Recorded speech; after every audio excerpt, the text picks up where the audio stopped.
ancestry himself, just like Captain Henry Wirtz and his family. And in the Middle Ages, the name Winkler meant someone who lived on a corner or who owned a shop.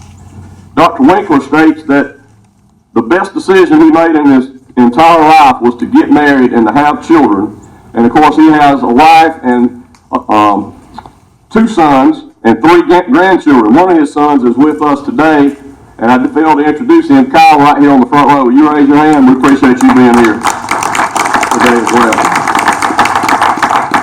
Dr. Winkler has an extensive teaching career. He's taught classes at Brigham Young University from 1981 to 2018, and also taught classes at Utah Valley University from 1999 to the present. During his teaching career, he has taught over 200 different classes. Dr. Winkler is also a veteran, having served in the Naval Reserves. I asked him, how did you serve in the Naval Reserves in Utah? They had to get on a plane, Charles, and fly to San Francisco to find some water. But anyway, that's how they did it. So Utah's got a Navy. I didn't know that. All right. Much to his great disappointment, Dr. Winkler has not been able to find any Confederate ancestors, or Union for that matter, who fought in the Civil War, because they were, as he was saying, chasing Indians in Utah at the time. Dr. Winkler has 3 master's degrees and a PhD in history from Utah State University, the Catholic University of America, and Brigham Young University. Dr. Winkler is the history librarian at BYU, and I believe the senior librarian there as well. Is that correct? And he also teaches university courses at BYU and Utah Valley University. In 2010, over 600 students in the social sciences area of UVU voted him Teacher of the Year. Before he finished his doctorate and began employment at universities, Dr. Winkler worked as an intelligence analyst for the CIA, also as a historian for the Air Force, and as an archivist for the Smithsonian Institute. Dr. Winkler has published 40 books and articles dealing mainly with medieval and U.S. military history, including 2 articles which won him prizes in the Utah Historical Quarterly. 2 of his articles deal with Henry Wirtz and the tragedy of Andersonville and the Wirtz trial. Dr. Winkler is completely convinced that Henry Wirtz was innocent of the charges brought against him at his mockery of a trial, and the Swiss Guard deserves great praise for his efforts, which saved lives of many captives at Andersonville who would have died without his efforts.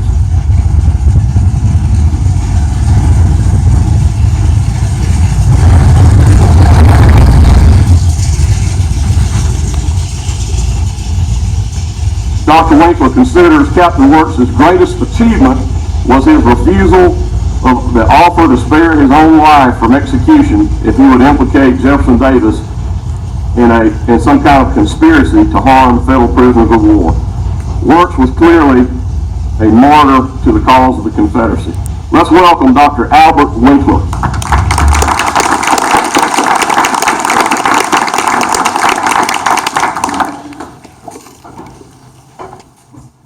I'd like to bring you greetings from the West. Might want to tell you something you do not probably know about, but Utah was the only territory in the United States to undergo slavery.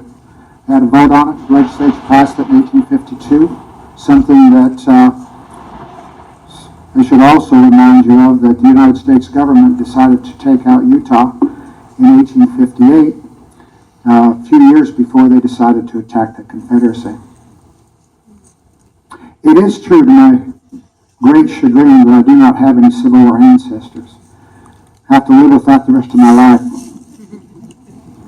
I'll tell you one thing, though. I can't help my heritage, but I can choose what my heart is.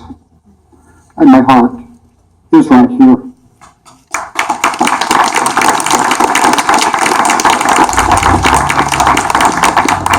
I commend you for your work. I commend you for your service. And I want to tell you one thing else. I've taught many years a Constitution history course, usually 2 classes a semester at the universities. And I am completely convinced that the South had every legal right to leave. And I'm also completely convinced the Union had no right to try to force them to return.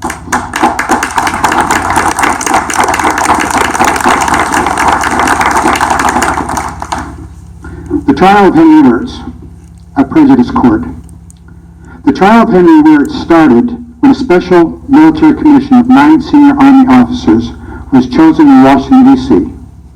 Colonel Norton P. Chipman was the prosecuting attorney or judge advocate of the proceedings.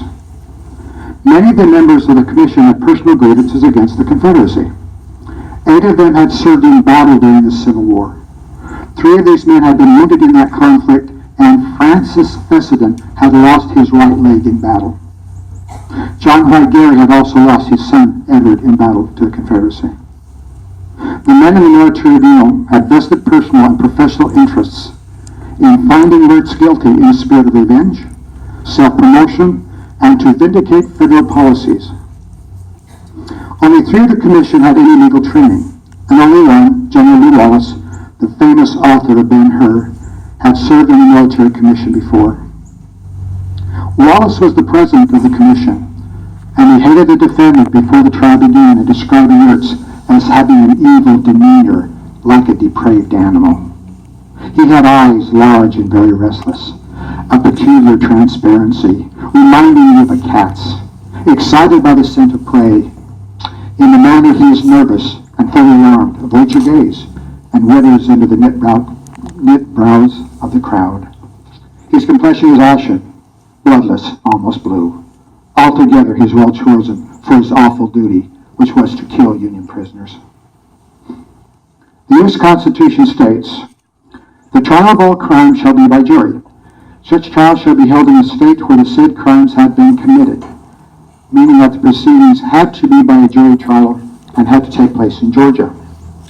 The Fifth Amendment adds that the trial of capital or an infamous crime is illegal unless an impeachment or presentment of a grand jury. No such jury met. The trial of Henry Wirtz begins.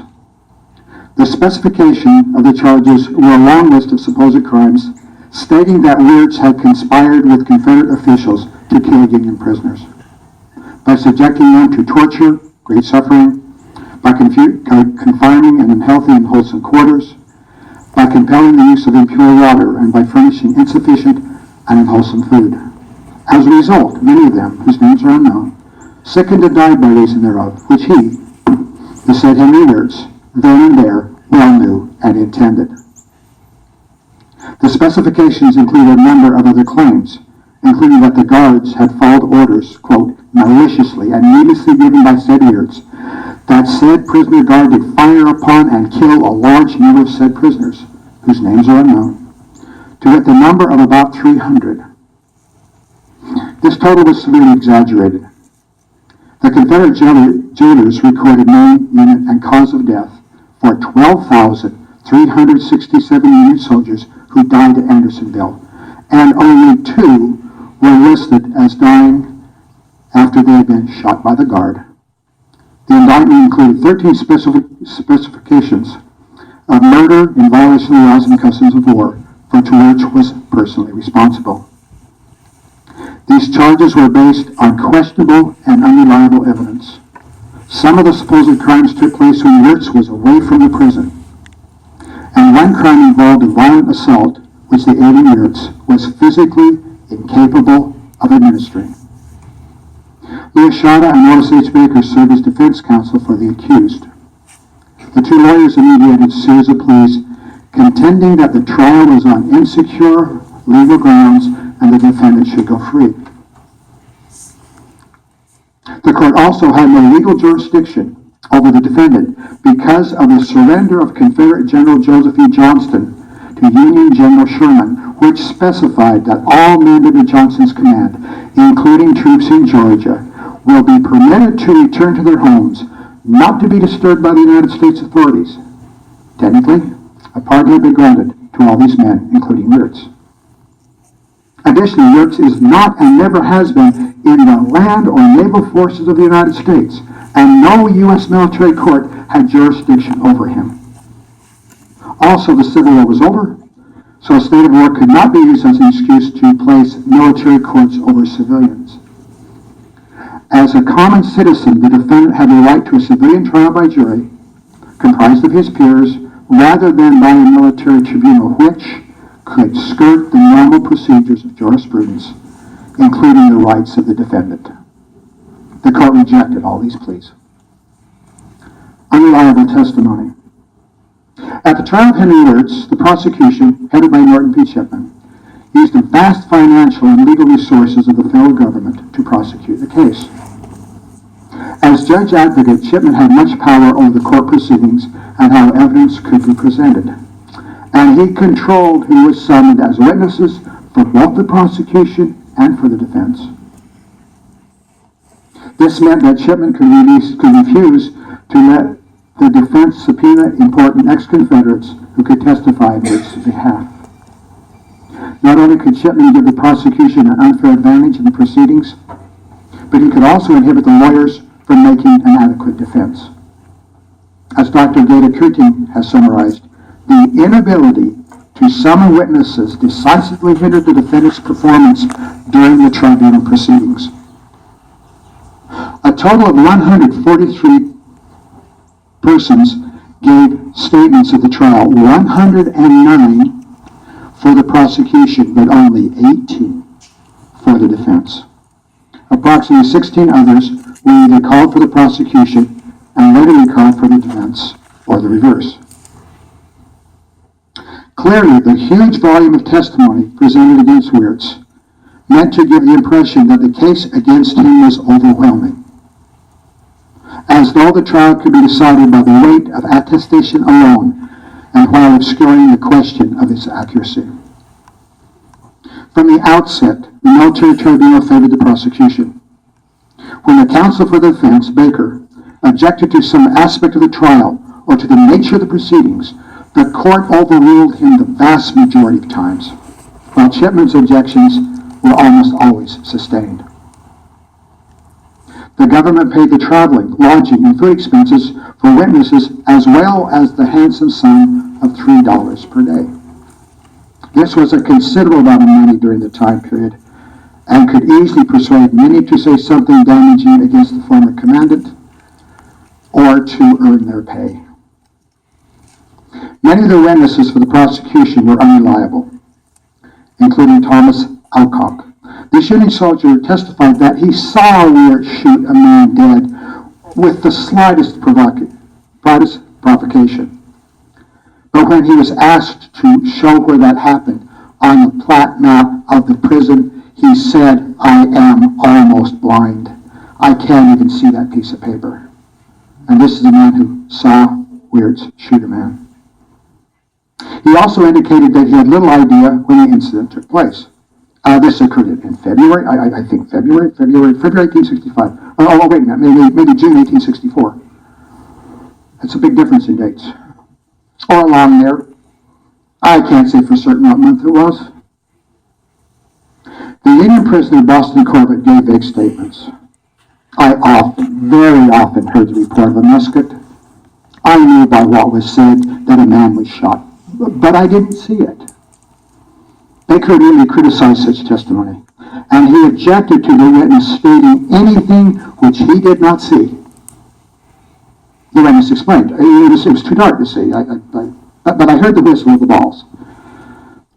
I know that they fired into the stockade without any provocation whatsoever. How he could know what he did not see was never explained, and his statements were clearly exaggerations or simple fabrications. Baker, the defense counsel, again said he objected to the witnesses stating anything but what he knew himself. General Wallace, as president of the court, put the defense counsel in his place and set the policy allowing hearsay evidence for the remainder of the trial. The witness may state what he heard among the prisoners at the time the killings took place, what the prisoners said and what the sentinels said, by whose orders the fighting was done, etc. The court wants to hear it all.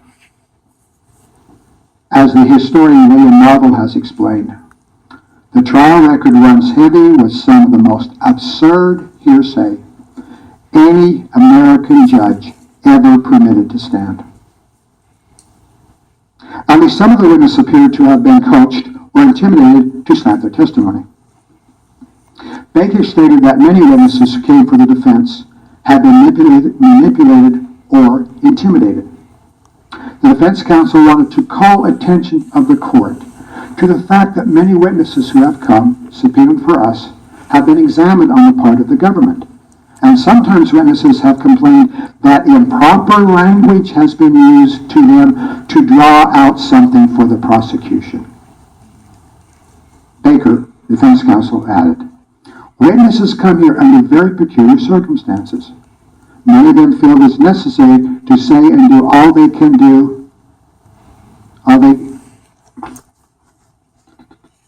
to leave a favorable impression with the government officers to show their friendship or good feeling to the government." According to the lawyer, some of the witnesses intended and feared that they might be liable for some kind of retaliation from the federal government, often stating, quote, "Why do you suppose I will leave anything undone to save my own head?" Witnesses for the prosecution included Confederate officers in the prison system. Lieutenant Colonel Alexander W. Persons commanded the 55th Georgia Volunteers, who served as guards at the prison.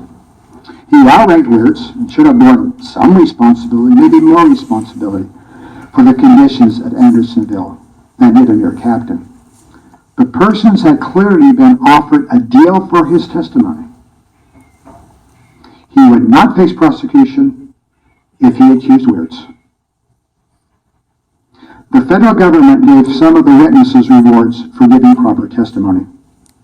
Felix Stielebaum stated that he had seen Wirtz shoot and kill 2 prisoners just for leaving a line of men. A few weeks later, Stielebaum was rewarded for his good work with an appointment to the Department of the Interior. But Stielebaum was a charlatan. He claimed that he was born in France and he was a grandnephew of the Marquis de Lafayette. But his career as an employee for the federal government ended in a few weeks after he was recognized not as Stielebaum, but as Felix Ursula.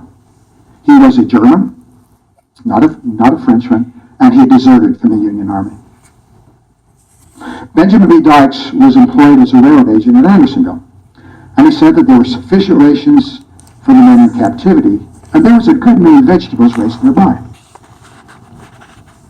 But the prisoners were not allowed to purchase anything, even if they had funds to do so. Yet Dykes gave his testimony in fear that the federal government could charge him for crimes committed during the war if he did not cooperate sufficiently. His testimony was acceptable, and he received a full pardon from the War Department. Colonel Chipman did his best to keep the defense counsel from presenting evidence which would besmirch the reputation of any government official. When Baker stated that a petition from the Union captives at Andersonville requesting a prisoner's change had been brought to the President of the United States and to the Secretary of War, they both ignored the request. Chipman immediately objected vehemently. Quote, "The proposition of the counsel is to prove in this unheard of way a fact which can scarcely be believed of a man whose name and fame are so unstained and unimpeachable as that of President Lincoln. This court must not allow slander of that kind against the memory of such a great and good man as President Lincoln." Lincoln could not be criticized in any manner whatsoever, and Lew Wallace soon sustained this objection. The testimony against Wirtz tended to be vague. Only a couple of instances was in evidence specific enough to include the name of a victim. Almost in every case, the name of the victim was unknown. However, George W. Gray said he saw Wirtz shoot a man named William Stewart, a private belonging to the 9th Minnesota Infantry, with the least of provocation. But there was no entry in any records at the prison that Stewart ever existed. Furthermore, when prisoner examined Wirtz's revolvers and found that neither of them was operable, they could not be fired. A Lincoln defense. Wirtz's defense counsel wanted to call high Confederate officers and politicians, including General Lee, James Seddon, Secretary of War, Stephen Mowry, Secretary of the Navy, Samuel Moore, Surgeon General, Robert Ould, Commissioner of Prisoner Exchange, and others. The attorney wanted these men to verify the fact that the South had too few resources in food and transportation to feed their people properly, and they could not supply the prisoners of war, meaning that Wirtz was not responsible for the meager rations at Andersonville. But the court ruled that these Confederate officials were guilty of treason. Of course, they hadn't been tried. Were guilty of treason, and as criminals, they could not testify. Baker, seeing that he was unable to call the desired witnesses, closed the case for the defense. In his statement, Wirtz gave the court a solemn affirmation of innocence. The defense stated that he never personally killed anyone, and he objected strenuously that there was a conspiracy to kill Union prisoners.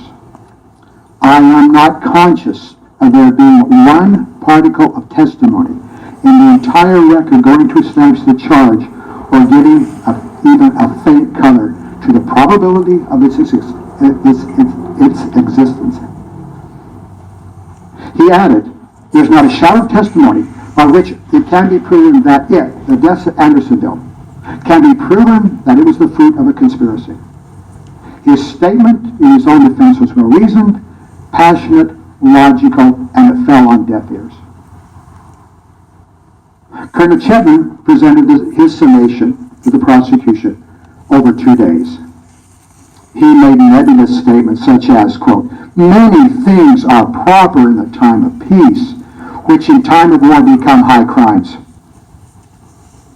This included such questionable infractions as a timid loyalty, or yielding to doubtful and hasty clamor, as though it was necessary to find the defendant guilty as a matter of patriotism.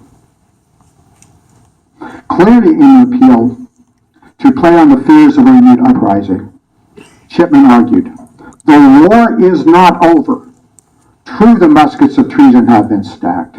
The armies of the rebellion are dissolved, but by far the largest portion of Southerners are sullen, silent, vengeful, and ready to seize every opportunity to divide the loyal sentiment of the country, and with a spirit unbroken, defiant, would this day raise the standard of rebellion if they dared to hope for success.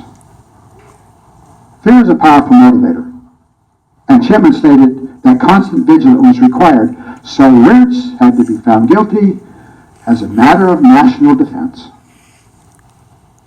Incredibly, Colonel Chipman spread his summation to accuse the leaders of the Confederacy, even though they were not on trial, but he said they were guilty of a large number of crimes, from the treatment of captives to the use of guerrilla warfare, to sabotage, to the spread of infections, to the execution of prisoners of war, to the use of landmines against soldiers, and many other highly questionable assertions. The logic of these accusations was that since the Confederate leaders were responsible for the war, then they were directly responsible for everything that happened in it, either by Union or Confederate soldiers. Also, the rebel leaders knew of conditions in Andersonville, and since they did not solve these problems, then they had to be responsible for them. The verdict. Before stating their findings on Wirtz, the commission stated the guilt of many Confederate officials, meaning that finding these men culpable was the first and perhaps the most important aspect of the trial. That Henry Wirtz did combine, confederate, and conspire with them, the said Jefferson Davis, James A. Sidney, Howell Cobb, John H. Winder, Richard B. Winder, Isaiah H. White, W. S. Winder, W. Shelby Reed, R. R. Stevens, S. P. Moore Kerr, James Duncan, Wesley W. Burr, Benjamin Harrison, and many other names unknown. It's a very broad net. He's almost excluding nobody at all. And they maliciously, traitorously, in violation of the laws of war, to impair and injure the health and destroy the lives, the number of 45,000 soldiers in military service of the United States of America held as prisoners at Andersonville. The eminent Civil War historian, James McPherson, has argued, few, if any historians would now contend that the Confederacy deliberately mistreated prisoners. Rather, they would concur with contemporary opinions held by Northerners as well as Southerners that a deficiency of resources and deterioration of the Southern economy were mainly responsible for the suffering of Union prisoners. The South could not feed their own soldiers or civilians. How could they possibly feed enemy prisoners? The tribunal then found Wirtz guilty of 10 of the 13 specifications against him, and the court do herefore sentence him, the said Wirtz, to be hanged by the neck till he be dead, at such time and place as the President of the United States may direct. Recent researchers and historians have been almost unanimous in condemning the proceedings and the verdict. Robert Scott Davis has affirmed his trial, Wirtz's trial, failed to produce any credible account of his acting with personal cruelty or evidence of his role in any kind of conspiracy. The trial was only a formality for a defendant facing gallows at the hands of a prejudiced court. William Marvel stated that Wirtz was a dead man from the start. Overdale Foots wrote that the trial was a legal lynching of Wirtz. Charles W. Sanders claimed that the entire proceedings was a sham, and a poorly executed sham at that. The lawyer, Glenn W. LaForce, agreed that the trial of Henry Wirtz was worse than a mistake, worse even than a miscarriage of justice. The trial of Wirtz was a national disgrace. Vengeance, not justice, had been served. A martyr for the South. No doubt Wirtz considered himself to be innocent of all crimes, and he convinced his closest associates of the fact. There were two persons whom Wirtz would not dare mislead: his defense counsel, who needed all relevant facts to prepare for a proper defense, and the Catholic priest to whom he confessed his sins. As Wirtz stated at the beginning of his trial, "My conscience is clear. I never dealt cruelly with the prisoner under my charge. If they suffer from want of shelter, food, clothing, and necessities, I could not help it," having no control over those things. Wirtz's attorney, Louis Shada, maintained his entire life that the guard was innocent, quote, protesting up to the last moment his innocence of these monstrous crimes with which he was charged. He received my word that, having failed to save him from the felon's doom, I would, as long as I lived, do everything in my power to clear his memory. I did that more readily, as I was then already perfectly convinced that he suffered wrongfully. The night before the execution, I skipped one. The Catholic priest, Father F.E. Boyle, was Wirtz's confessor, and he heard the condemned man's confessions 4 weeks before his execution. Wirtz would never dare lie to his priest, because that would place his soul in jeopardy. While church law forbade Father Boyle ever divulging the content of Wirtz's admissions, the priest gave a summation of what the condemned man had said, quote, I know that he was indeed innocent of all the cruel charges on which his life was sworn away, and I was edified by the Christian spirit in which he submitted to his persecutors. The night before the execution, government agents came to see Wirtz in jail. One of them spoke with Father Boyle first. I know that on the evening before the execution of Major Wirtz, a man visited me on the part of the cabinet officer to inform me that Major Wirtz would be pardoned if we would implicate Jefferson Davis in the cruelties of Andersonville. These agents came to the captive the same night and offered him a pardon to implicate Jefferson Davis in the crimes of Andersonville. Wirtz rejected this cheap bribe with contempt. These men have just offered me my liberty if I will testify against Mr. Davis and incriminate him with the charges against Andersonville prison. I told them that I could not do this, as I neither knew Mr. Davis personally officially or socially. But if they expected with the offer of my miserable life to purchase me to treason and treachery to the South, they had undervalued me. Henry Rest was taken to the place of execution. A long list of accusations are read to him as he stood on the scaffold. When asked if he had any last words, Wirtz replied, "No, sir. Only that I am innocent and will die like a man. My hopes being to the future. I go before my God, my Almighty God, and He will judge between you and me." The soldiers mocked him as he died. The men detained to watch the execution were chanting, "Hang him, Andersonville. Remember Andersonville." Wirtz fell and the trapdoor was released, but the rope failed to break his neck, and he writhed in agony for 20 minutes before he strangled to death. At least federal revenge ended at that point.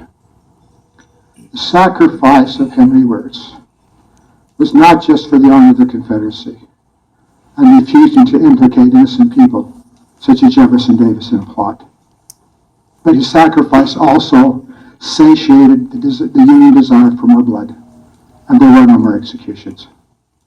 Thank you very much.